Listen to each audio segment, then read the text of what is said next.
Or let us do it. Yeah. Okay, so here we go. So, passion counts? We started Passion counts? Friday night But my day job. with just some ideas. The next 2 or 3 days, I'm going to have They spent Friday night, Saturday, and Sunday taking these ideas, a remarkable amount of work, and brought it together to a presentable business plan, and for some people a product. As a matter of fact, most have at least a beta product out now. So tonight we're going to see their final presentations of what they want the world to receive. And so we're going to be seeing what that's all about pretty quickly here. And I'll try to shut up now. Yeah. Good scientific research. Sean, will you tell us how SciGoal works? Sure, I'd be happy to. At SciGoal, we believe that text-based searches like Google or PubMed or national databases is inadequate for scientific research.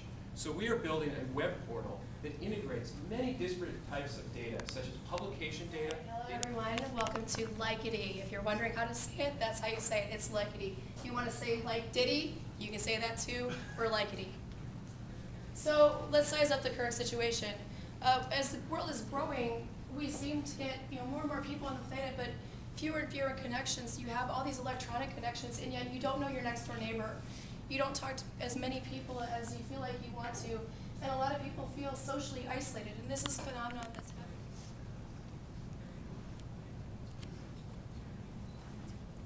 happening. Okay.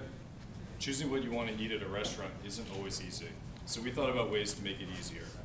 We took a look at what products were already out there. There are apps for checking into restaurants, and there are apps for restaurant reviews, but these didn't help us easily choose what to eat. Imagine you're out to dinner with your wife and another couple. You're at a nice French restaurant. There's a big menu, a lot of wines to choose from, entrees you can't pronounce, and you don't know what to order. We think we've come up with a unique solution. I'm excited to show it to you, eatdrink.it, a mobile web app to share and find things to eat. Now I'd like to give you a live demo.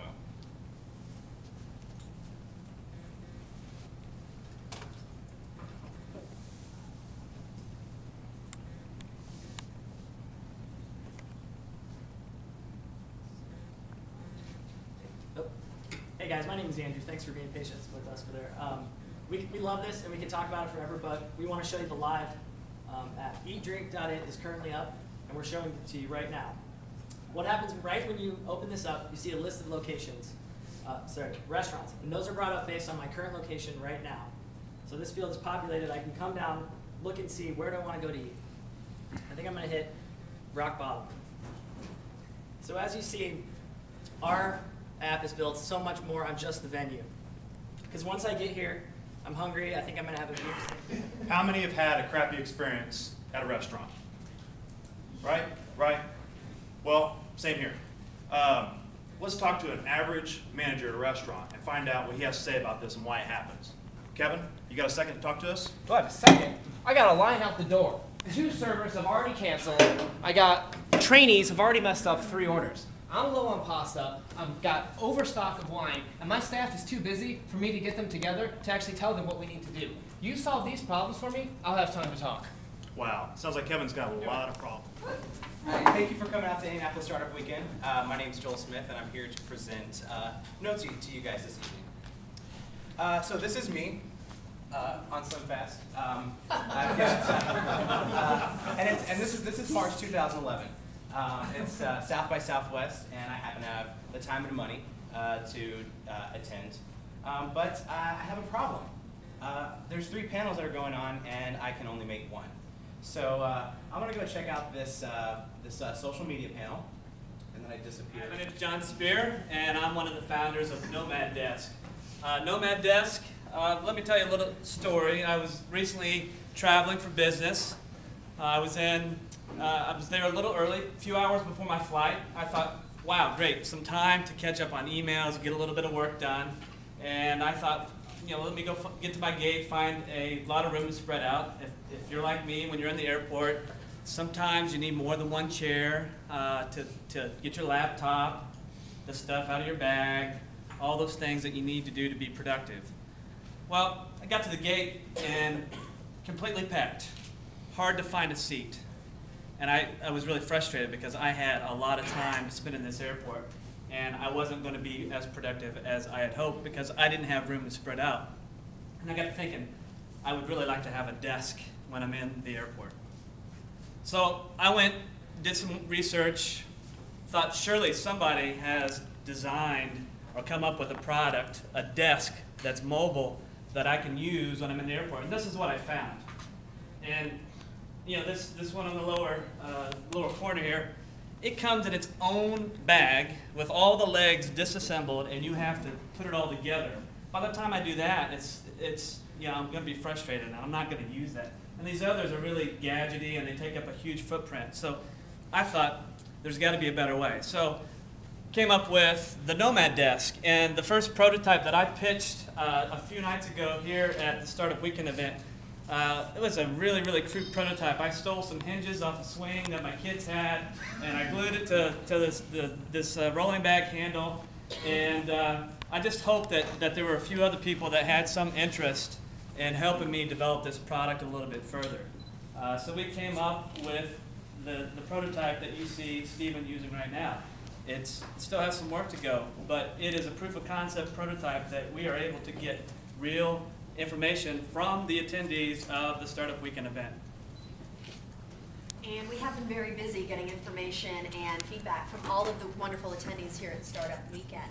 In fact, when we took admittedly... There's 75 tweets per second that have a link on them. So Twitter is becoming the fastest growing link database there is. The fact of the matter is I get paid to tweet for people, to monitor tweets for people, and it's not easy for me to be able to track all that. There are certain links that might be getting a click-through rate that are more than I knew, and if I could go back in time, I would have focused on those tweets more.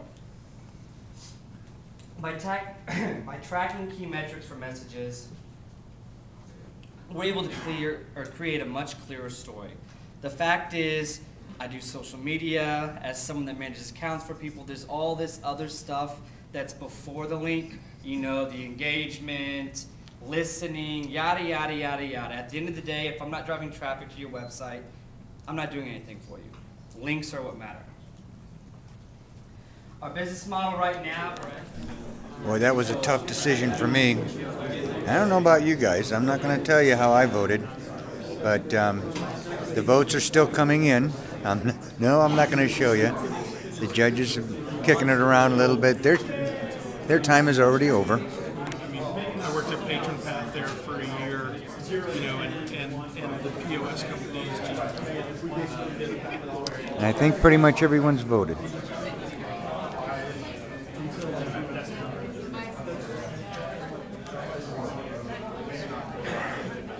And I'm not going to say who won, but the audience looks like it's made a pretty clear decision.